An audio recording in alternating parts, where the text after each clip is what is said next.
Mesdames et messieurs, la chasse aux sorcières, tout au long de l'histoire, a été une manifestation de la peur et de l'intolérance.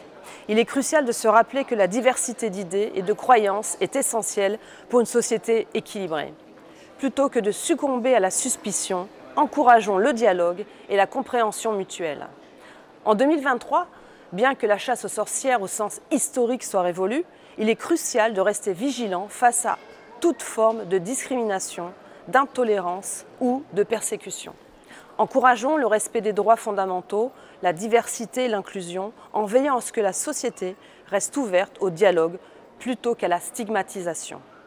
Les leçons du passé nous rappellent l'importance de protéger les libertés individuelles et de promouvoir une culture de compréhension et de respect mutuel. La crise Covid a démontré la fragilité de notre système démocratique où, du jour au lendemain, le secret médical, le consentement libre et éclairé, notre liberté d'aller et venir, étaient balayés d'un revers de la main en pleine figure. 3 ans après le début de cette hystérie mondiale, pourquoi tant d'acharnement par le Conseil de l'Ordre des médecins encore aujourd'hui? Pourquoi ils sanctionnent les médecins? Pour qui ils roulent? Comme le dernier ministre de la Santé, Aurélien Rousseau, ils ne savent pas lire les notices sur les effets secondaires de Pfizer ou Moderna.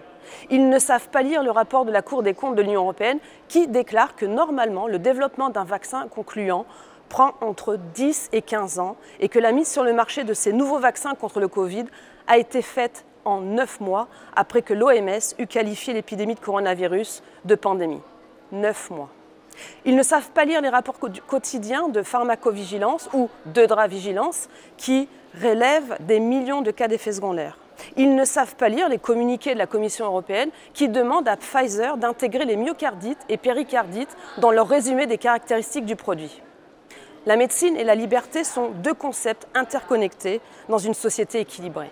Il est essentiel que les individus aient le droit de prendre des décisions concernant leur propre santé tout en respectant les normes éthiques et juridiques.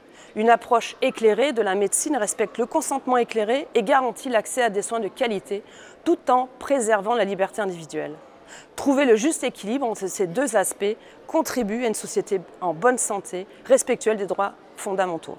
Or, l'ordre des médecins est malheureusement devenu un organe stalinien. La liberté de prescrire est une composante cruciale de la pratique médicale, permettant aux professionnels de la santé de prendre des décisions basées sur leur expertise et l'évaluation individualisée de chaque patient. Et je l'ai défendu au Parlement par voie d'amendement, mais les députés macronistes l'ont refusé.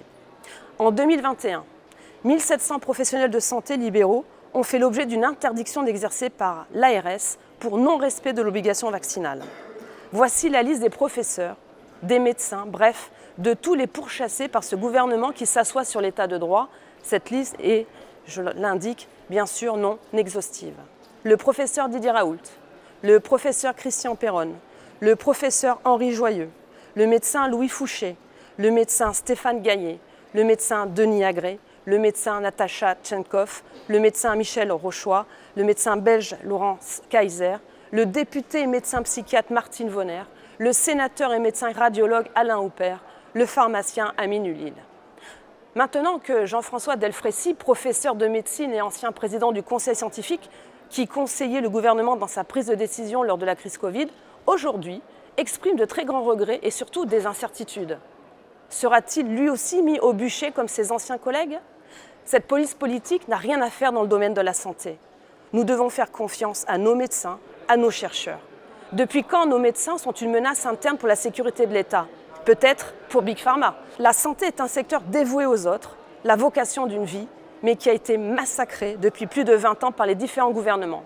Macron termine le sale boulot en condamnant à mort la médecine libérale, la liberté académique des chercheurs. Au lieu de les stigmatiser, encourageons-les, soutenons-les.